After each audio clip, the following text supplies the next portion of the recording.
At 8:17 p.m., a text message was delivered. It was short, ordinary, almost forgettable.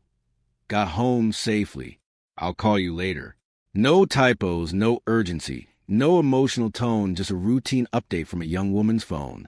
Her partner read it twice and initially felt relieved. It matched her usual style, brief, direct, uneventful. Then he noticed the timestamp, 8:17 p.m. That didn't align with what he already knew. Surveillance footage, witness statements, and early police coordination all placed her last confirmed movement nearly an hour earlier. She had not been seen leaving her workplace. Her phone had already been tracked away from its normal route, and by 7:42 p.m., she was officially considered missing. So the message created an immediate contradiction. If she was already gone, who sent it? At first, investigators treated it as proof she was still alive. That single assumption would shape the first phase of the case. But the investigation didn't begin with certainty. It began with a timestamp that didn't belong. Her name was recorded as Amara K., 26 years old, a logistics coordinator known for routine behavior and consistent communication habits. Friends describe her messages as predictable, short updates sent in real time, with no delays or emotional variation.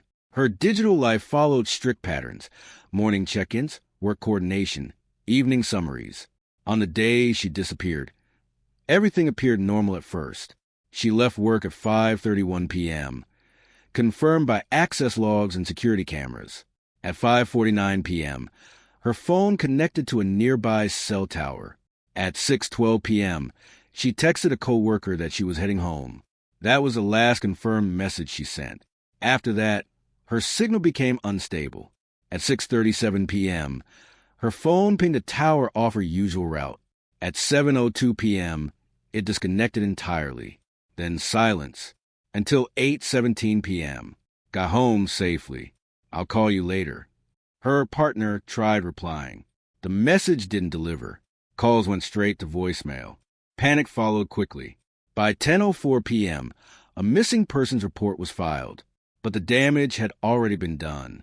The message had created a false sense of continuity. Investigators initially worked on the belief she was alive after 8:17 p.m., shifting search efforts accordingly. That delay would prove critical. When telecom records arrived, the first inconsistency appeared. The message was typed and sent in under 12 seconds. Her normal typing pattern showed pauses, corrections, and a regular rhythm. This message showed none of that. It was clean, immediate, almost mechanical.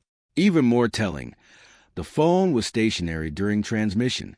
No movement, no travel, just a device being used in one fixed position.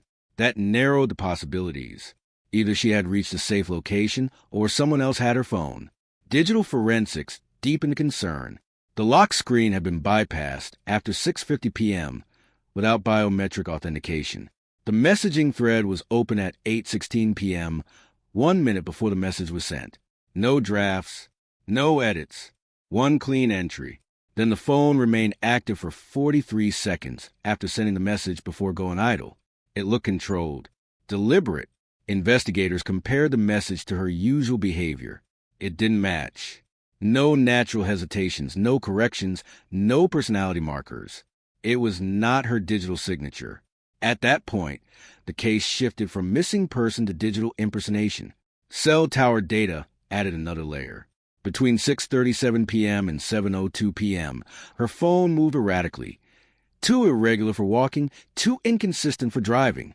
It suggested intermittent control or transfer between individuals.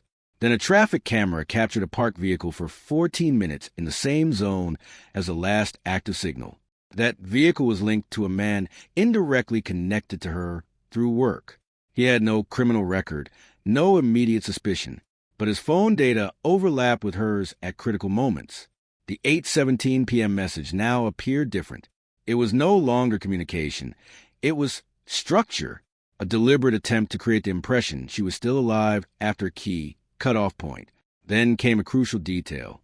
At 8:18 p.m., just 61 seconds after message, the phone showed a sudden battery and power disruption consistent with forced shutdown. Not natural depletion, controlled interruption.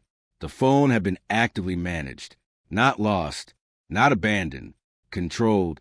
Forensic analysis identified a pattern known in rapid access device misuse, a single normal message sent quickly from an unlocked phone to create a false timeline. Everything in this case matched that pattern.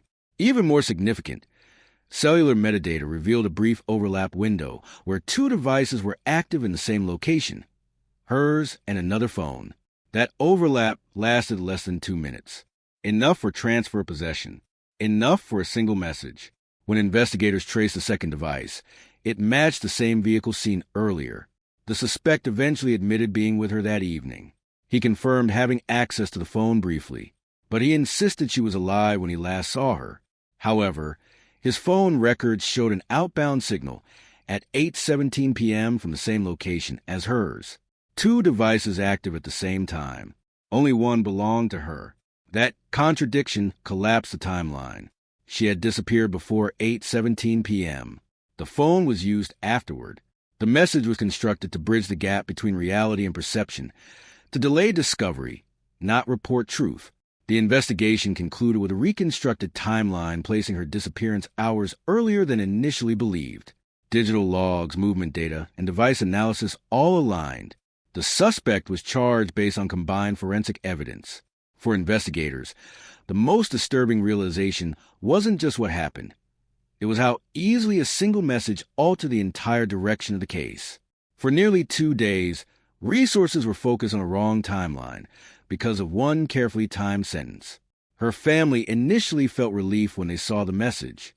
Later, they described the moment they understood the truth as the collapse of certainty itself. The message had not saved time. It had stolen it. The case became a reference point in digital deception training because it reflected a growing reality. Phones can be manipulated, messages can be fabricated, and timestamps can be weaponized. In the end, everything returned to one moment. 8:17 p.m. A message that looked like reassurance, functioned as misdirection, and ultimately exposed the truth. Because the message was meant to hide the truth, but it ended up revealing it.